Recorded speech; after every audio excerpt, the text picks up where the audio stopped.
जब से हम दोनों का रोका हुआ है, रोका होने के बाद से लोगों को पता चला है कि ये तो इसके ऑपोजिट नहीं है, तो ये इससे शादी कैसे कर सकती है, इसकी सगाई इससे कैसे हो सकती है। साल 2020 में जब स्टार प्लस पर गुम है किसी के प्यार में लॉन्च हुआ तो किसी ने ये नहीं सोचा था कि ये शो सिर्फ टीवी स्क्रीन तक ही सीमित नहीं रहेगा, बल्कि इसके किरदारों की रियल लाइफ भी लोगों की चर्चा का विषय बन जाएगी। शो की कहानी तीन अहम किरदारों के इर्द गिर्द घूमती थी, विराट, पाखी और साई। ऑन स्क्रीन तीनों की केमिस्ट्री जबरदस्त थी और दर्शकों को ये तिकड़ी बेहद पसंद आई। लेकिन कैमरे के पीछे की कहानी कुछ और ही थी। धीरे धीरे जब ऐश्वर्या शर्मा और नील भट्ट की नजदीकियां बढ़ने लगी, तब सेट का माहौल भी बदलने लगा। कहा जाता है कि ऐश्वर्या और सई का किरदार निभाने वाली आयशा सिंह के बीच तनाव बढ़ने लगा। इस टकराव ने सेट को दो हिस्सों में बांट दिया, एक तरफ ऐश्वर्या और नील और दूसरी तरफ आयशा। शादी के बाद ऐश्वर्या ने शो को अलविदा कह दिया और खतरों के खिलाड़ी में नजर आई। फिर बिग बॉस में उनकी मौजूदगी ने और भी सुर्खियां बटोरी।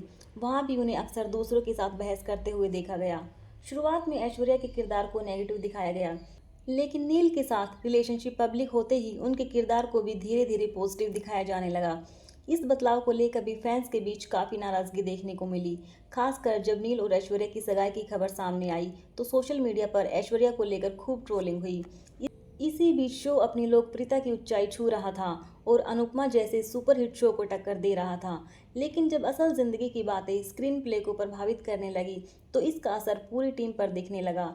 ऐसा माना जाता है कि ऐश्वर्या को नील के साथ रिलेशनशिप में आने के बाद अचानक से ज़्यादा स्क्रीन टाइम मिलने लगा, जिससे आयशा को असहजता महसूस हुई। दोनों की अनबन की असली वजह कभी सामने नहीं आई, लेकिन सेट पर माहौल काफी तनावपूर्ण हो गया था।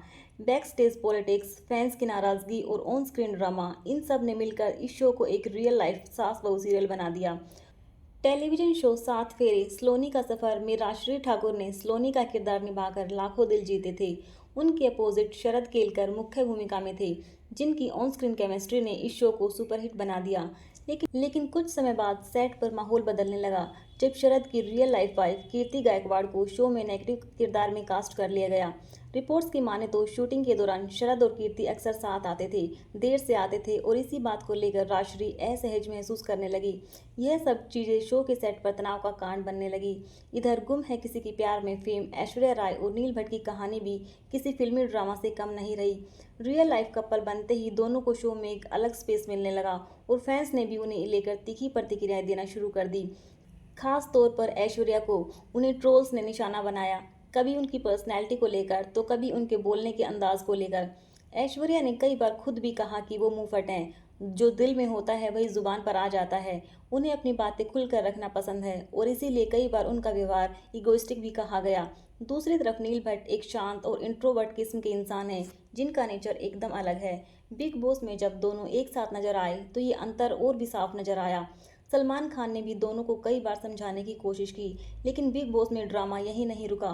खबरें ये भी आई कि ऐश्वर्या के एक्स बॉयफ्रेंड राहुल पांड्या को भी शो में बुलाया जा रहा है। इसके बाद राहुल ने इंटरव्यू में अपने और ऐश्वर्या के रिश्ते को लेकर कई खुलासे किए। राहुल का कहना था कि उनका रिश्ता 2017 तक चला, जबकि ऐश्वर्या ने ये दावा किया कि उन्होंने 2014 में ही ब्रेकअप कर लिया था, क्योंकि राहुल उनके एक्टिंग करियर को लेकर नेगेटिव कमेंट्स करते थे। जहां एक तरफ ऐश्वर्या ट्रोल्स और कंट्रोवर्सी से घिरी रही, वहीं आयशा सिंह उनकी को स्टार पूरी तरह प्रोफेशनल बनी रही। उन्होंने कभी पर्सनल चीज़ों को पब्लिक में नहीं लाया और अपने काम पर फोकस किया।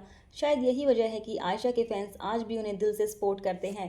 ऐश्वर्या का कहना है कि उन्हें कंट्रोलिंग बिहेवियर बिल्कुल पसंद नहीं, लेकिन कई बार उनका रवैया खुद उनके पार्टनर नील के लिए रूखा लग सकता है।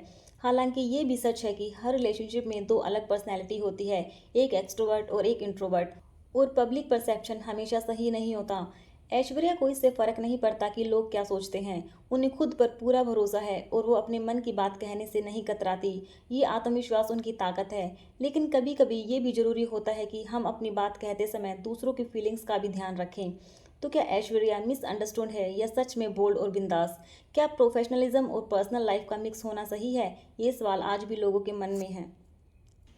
अगर आपको ये वीडियो पसंद आया हो तो लाइक ज़रूर करें, अपने दोस्तों के साथ शेयर करें और ऐसे ही और दिलचस्प कहानियाँ देखने के लिए हमारे चैनल को सब्सक्राइब करना न भूलें।